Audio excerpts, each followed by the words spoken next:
আসসালামু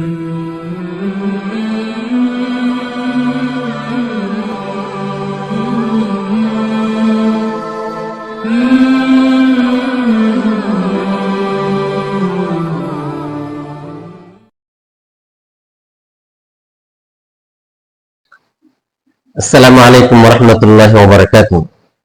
সম্মানিত দর্শক, আজকে আবারও আমরা অত্যন্ত গুরুত্বপূর্ণ একটি বিষয় নিয়ে উপস্থিত হয়েছি, যে বিষয়টি পবিত্র কালামে পাকের মধ্যে মহান রব্বুল আলামিন সবথেকে বেশি হাইলাইট করেছেন, যেটা সম্পর্কে সবথেকে বেশি সতর্কবাণী করেছেন, সেটা হচ্ছে শিরিক।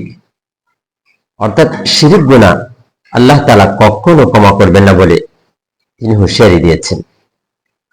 যেমন আমরা দেখতে পাই পবিত্র কালামে পাকের সূরাতুন নিসার 115 নম্বর আয়াতের মধ্যে আল্লাহ তাআলা বলেন, আউযু বিল্লাহি মিনাশ শাইতানির রাজীম, ইন্নাল্লাহা লা ইয়াগফিরু আন ইউশরাকা বিহি ওয়া ইয়াগফিরু মা দুনা যালিকা লিমান ইয়াশা।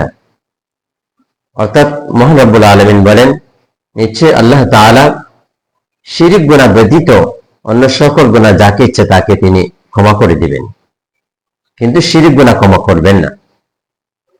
আরেকটি আয়াতের মধ্যে পবিত্র কালামে পাকের সূরাতুল লুকমানের 13 নম্বর আয়াতে লোকমান আলাইহিস সালাতু ওয়াস সালাম তার সন্তানকে উপদেশ দিতে গিয়ে সর্বপ্রথম যে উপদেশটি দিয়েছিলেন সেটা হচ্ছে শিরিক গুনাহ থেকে বিরত থাকার উপদেশ।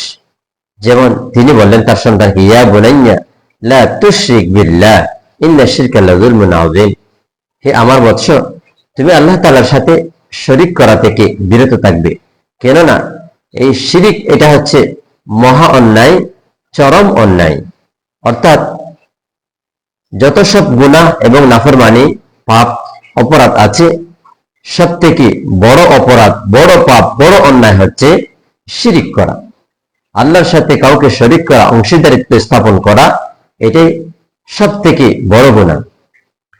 এজন্য আল্লাহ তাআলা বলেছেন, যারা শিরিক গুনাহ করবে তারা কখনো জান্নাতে যেতে পারবে না, তারা চিরস্থায়ী জাহান্নামে থাকবে।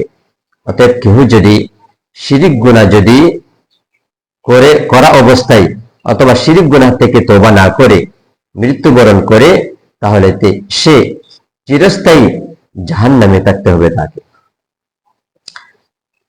তো সুতরাং আমরা সকল ভাই বোনদেরকে বলবো, আমরা শিরিক গুনাহ থেকে বিরত থাকার চেষ্টা করব।